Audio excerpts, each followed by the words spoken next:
Hello, dear listeners. Welcome to the ECM podcast. I'm Caroline Fontanieu, and I'm very happy to host this series that will take you behind the scenes of new music on ECM Records.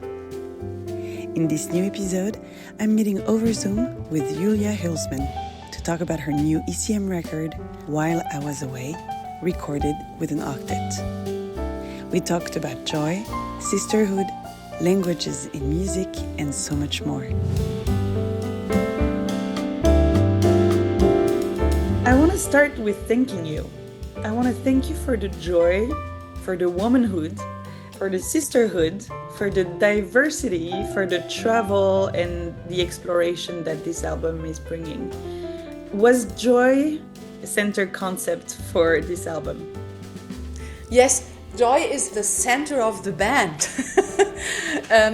We realized that every time we meet, it might be 2 years in between, everybody is just so happy. And so we meet and then we talk, and then we make music together, and everybody is like, they all have like big smiles on their faces. And they're coming from all over, so we might be tired, but we have fun, and we love to meet, to talk, and to play music. And when we recorded, it was the same, Then of course you have to concentrate in a different way. It's different than being on stage. When you're on stage, everything is like it's gone in a moment. But when you're in the studio, you have to be more careful about everything. And it was the same feeling. So it's really the main feeling. There are plenty of feelings, but the joy is so contagious and generous. And I'm glad that it was the goal, because it's so here in today's world. Joy feels good. So I'm so happy to hear that you can hear it. That's very good news for me. But that's also the sign of a good recording, right? When you manage to translate the vibe that is in the studio. We're obviously going to talk about the recording session and the process of creation of this album. And I also want to go over presenting the band, because it's a very special band. We're going to talk about a lot of things. But I mentioned womanhood, and it's important to just highlight it also. Not to make it the center of this album, but it's a very female-oriented album with a very female-oriented band, almost exclusively female, with female composers, writers. There are texts from Emily Dickinson and Margaret Atwood. And was it a choice, a conscious choice, or did you just happen to just realize that at the end of the day, it's like mainly female writer that you want to translate into music? Actually, it's a mixture. Because when I was asked to put this band together from this festival, Women in Jazz, so of course the theme to have women in this band was clear, but I had a wild card. I could have chosen whoever I wanted, so that was very nice and generous of this festival. So he would, of course, he told me it would be nice if there would be also were some other women, but not necessarily everybody. Then I looked for musicians, and I realized, why not? Like all of them. So at the very first concert, everybody was female. So Helena Kulic was the third singer, but after that concert, Michael. Yeah, exactly. We had to change that. And for the music, that actually changed during working. That was a process. I started with kind of very subjective, my favorite songs, and also compositions I thought that would work. But I also asked the singers to bring some material. So in the end, with the lyrics, actually I love Margaret Atwood. I have for years. I had this book, with I wanted to write music to these poems 20 years ago, and I didn't. And then I thought, maybe I should look at this book to find some poems that would work. And that's how I found You Come Back. And I asked for the permission, and I got a very nice letter with the permission to set the poems to music, and the fee is 1 copy of the CD. Oh, wow, that's so And nice. I thought, what a wonderful woman. Yes. It's a mixture of, yes, it was a women festival, but also my choice, the people I love to work with, Eva Klesse, and I already worked with Eva Klesse before, and Eva Kruse, and these singers. I mean, it's just wonderful. No?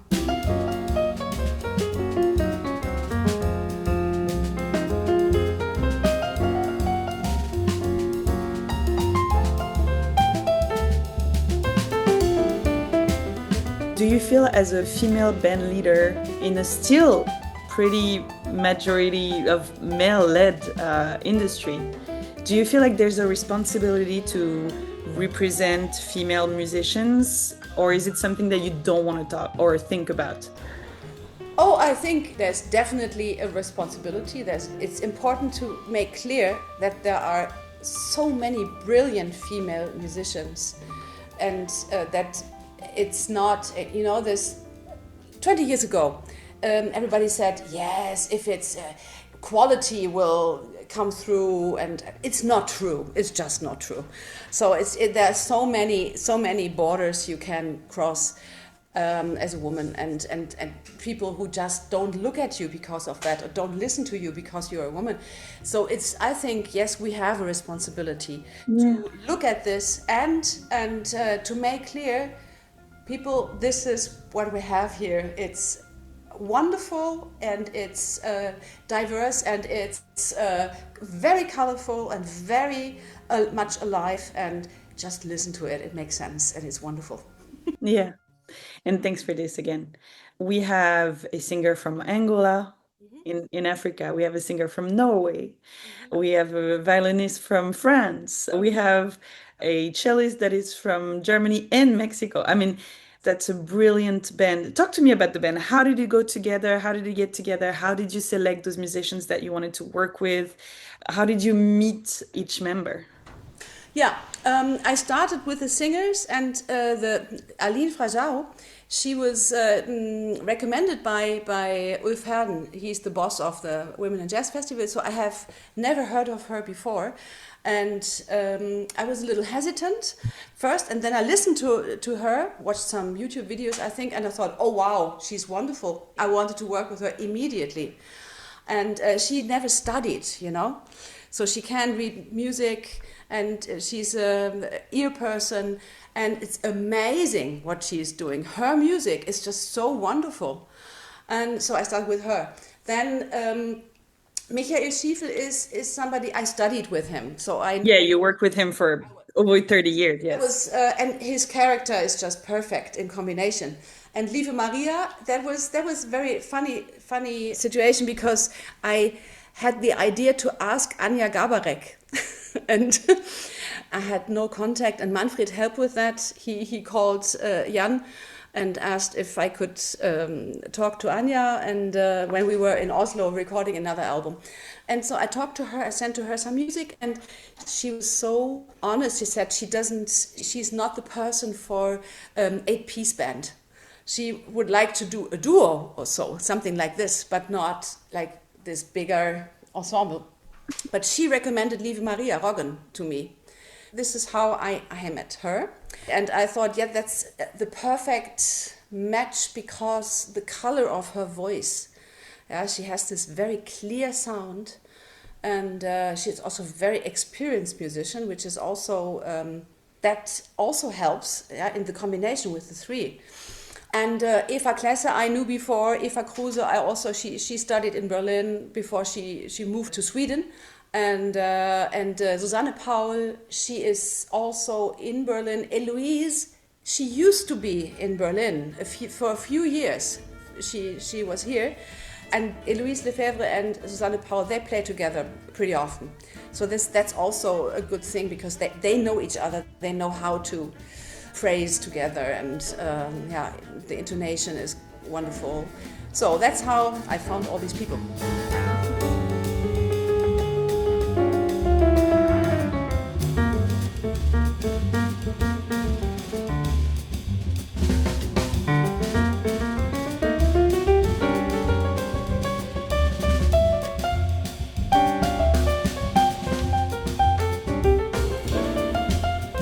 It sounds like you all know each other forever. What language were you speaking in the studio? English all the time. Yeah. Yeah. I mean, sometimes when I talk to Eva, Klesse, in between it might be German. Actually, because Eva can speak French very well, and Susanne as well. So sometimes there's French in the room as well. I'm sure that also the fact that some artists are speaking in different language between them adds to the richness of the vibe in the studio. You are right. You are right. I mean, Aline lived then in Lissabon, and Michael, he also has an apartment in Lissabon. So sometimes they even talk Portuguese.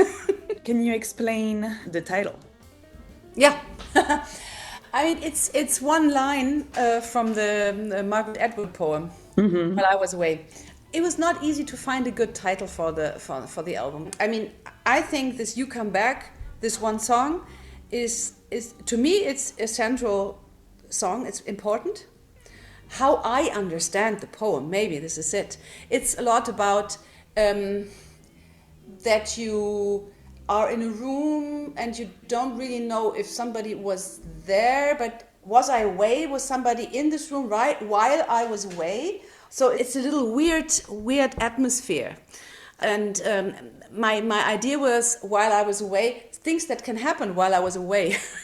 I just turn around and something happens. Yeah. Or I go away for 3 years and I come back. What happened in between? Things that happen in between while I was not looking, or while I was maybe in the room but not present, not here, somewhere else, you know? So It's super interesting. It's saying a lot about your humility too, because not everyone is able to give space and grace to what happens without you. I think this is actually something very important for ECM. Like leaving space and being conscious of the other people and what they are able to do, and what they can do and what they don't do, although they could do it, and letting go. Maybe that's the thing. Maybe that's what I want to say. Sometimes it's the saying, don't just stand there, do something. But I like the opposite. Don't just do something. Yeah, no, it makes so much sense. And that's something I also learned from Manfred, you know. He is very strict with things not relevant, you know. If there is a line that's not helping the music, just don't play it. This is something I learned. And also paying attention to the silence and the space between the notes. Very, very important. Yeah. We're going to talk about your relationship with ECM and with Manfred. But how did you select the tracks you wanted to compose or arrange? Or was all this selection with this album in mind? Or was it something that happened throughout the time and then it ended up on this album? It happened throughout the time because, I mean, we were basically a live band. So it's a little different. We only played live and there was no plan to record it, you know? And I mean, 10 years later we recorded. So that was not really in my mind. But because, I mean, it was planned for this festival, and then because that went very well, we just kept going. And so there are some tunes that we are only playing live because it doesn't make sense to record them for me. And then there are lots of things I had to have in mind, or I was talking about with the others, because I want everybody to have a solo number, or maybe more than one, so that they can really present themselves and that we can hear this voice and this story. And then also their tunes. It was important that was also one idea I had, that everybody brings their own tune. Actually, Aline didn't bring a tune. Live we have 2 of her songs in the program, but she didn't really want to record them, but she wrote the lyrics to one of the songs, Ura Azul. And Lieve Maria has 2 of her songs in the program. And we started with Felicia's song and Moonfish Dance. That came many years later. And it also took me a few years to arrange one of Michael's songs, Iskele. which he wrote in Istanbul when he was there for writing music. Yeah, and he had a grant to go there. So it's a mixture of solo pieces, tune songs the singers brought, and music I wrote for them or arranged for them, for all of them together.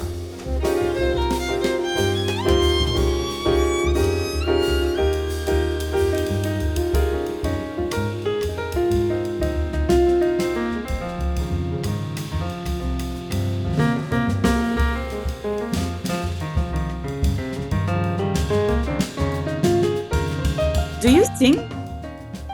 Sing, yeah, I sing all the time. I mean, I'm not a singer, but I sing all the time. When I'm composing, I'm singing all the time, yes. But there's also something very, I don't know if it's the right word in English, but vocal about the place of the piano in this album. It's part of the choir.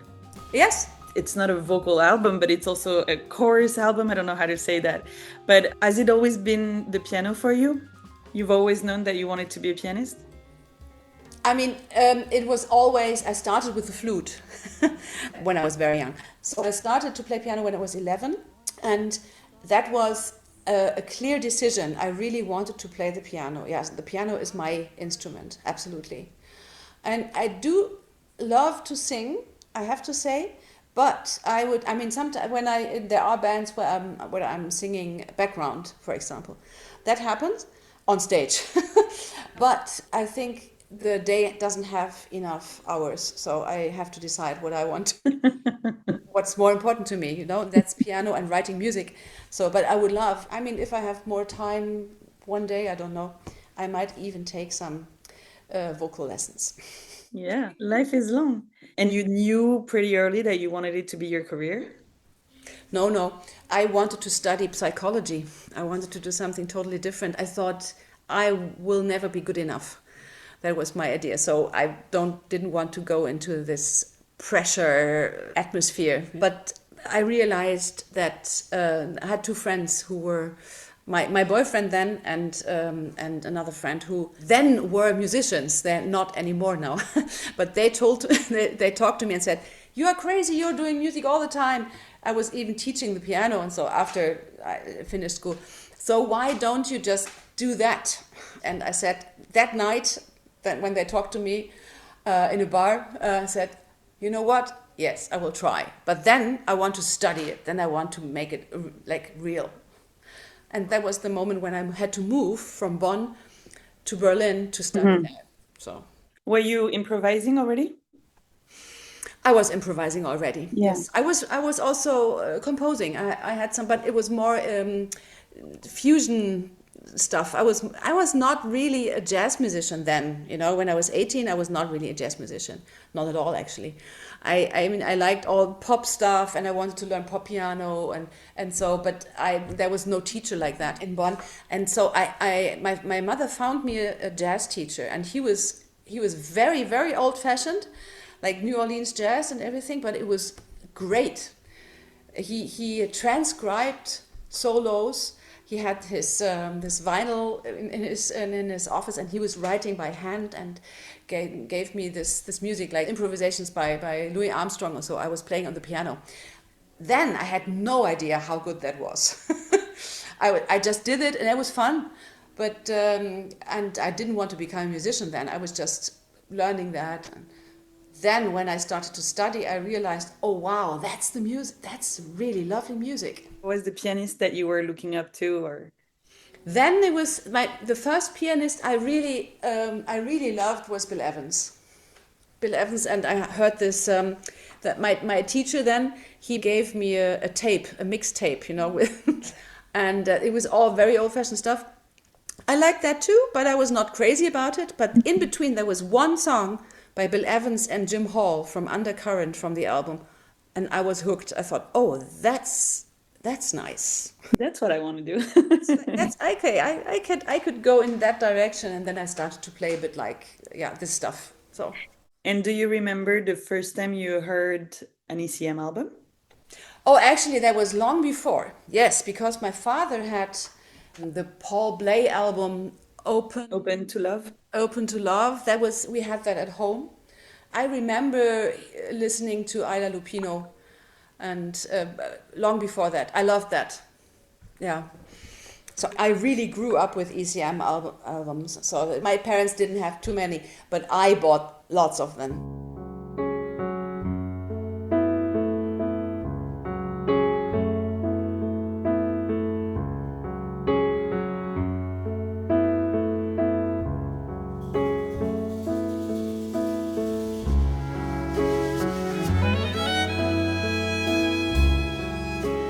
How did the connection with Manfred Eicher happen? That was very funny. That was in 2006 at the Jazz Ahead in Bremen. That was the first year of the Jazz Ahead, and I was there because we had an album that we presented there, and we were at the same hotel. We had breakfast, and I saw him standing there. I think that was the only time when he was at Bremen at Jazz Ahead. And I went over to him and did say thank you for the music. So it was just, I mean, because I thought I have to tell him. Yeah, that's brave though. And then he looked at me and said, "Oh, shall we sit down and have a coffee?" And then I told him what I'm doing and gave him all my CDs. And I had in mind that there was one album, this Facile, I don't know, with Marc Sinan, with this classical piano. We had this project, and I thought that would be something. So that was what I showed him. And I mean, it happened that a month later, he called me. But Facile was not your first release on ECM. Exactly. And then he asked me about my trio, because that's also part of Facile. And I said, yes, my trio, yeah, it's existent. Yeah, can you send me something? Manfred asked me for the trio. And that was the point when, yeah, we recorded a demo, actually, and sent it to him. And he said, yes, let's do it. Beautiful. I was a bit like, is that really happening? Really happening here? Wow. It's beautiful. Yeah. If I'm not wrong, While I Was Away is going to be your 10th album on ECM. How do you look back on this relationship? Yeah, well, it's very important. For me, that was a very important change, and it's great that we have the opportunity to work with ECM and for such a long time, and that I can come with new ideas and he will listen to it. You know, this first album, The End of the Summer, that was very interesting because we recorded both albums in a row. First Facile, and then 3 days, and then The End of the Summer. Wow. So just right after each other. That's an intense week. It was intense, absolutely. And it was also this first recording with Facile. Actually, that was so interesting because the music, he had a great influence in that album. He said many things and he changed many things. What he created with these little snippets in between the songs, nobody had the idea before. He had this idea. And that was the connection. That was perfect. And that was actually a piece of work that was not easy to record. Yeah, and we had all had to learn to work with him. That was the first time we met him. I mean, we met him before, but in the studio.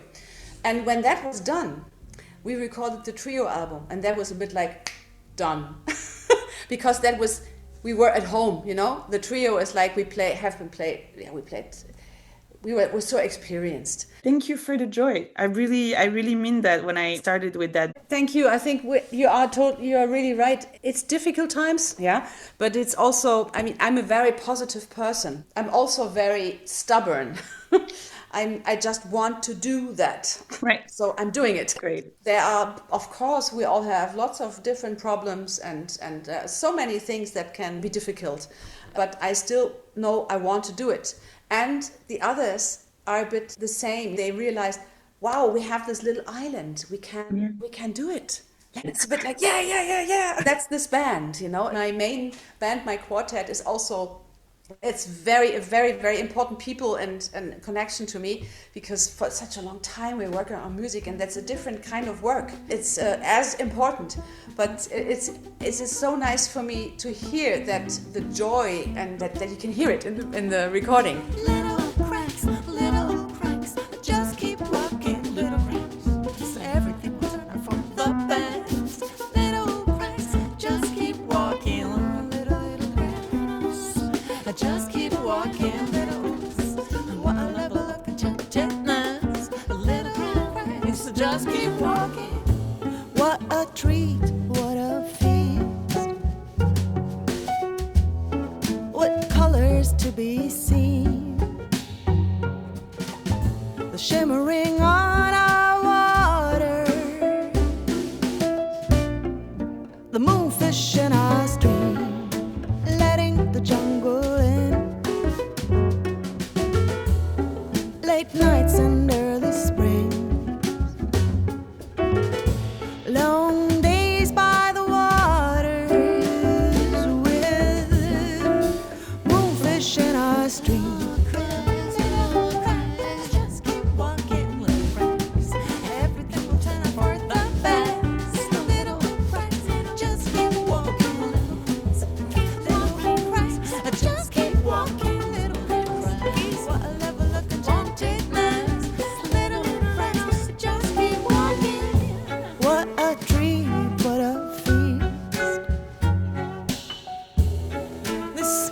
Is all I need.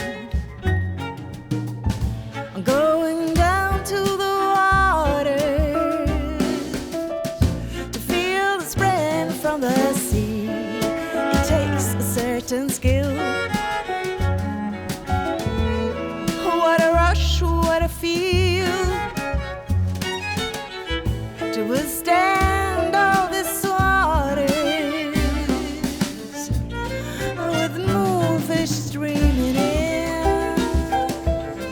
Julia Hülsmann about her new album, While I Was Away. Thank you for joining, choosing, and listening to our ECM podcast. I'm Caroline Fontanieu, and I look forward to sharing more music with you in the next episode.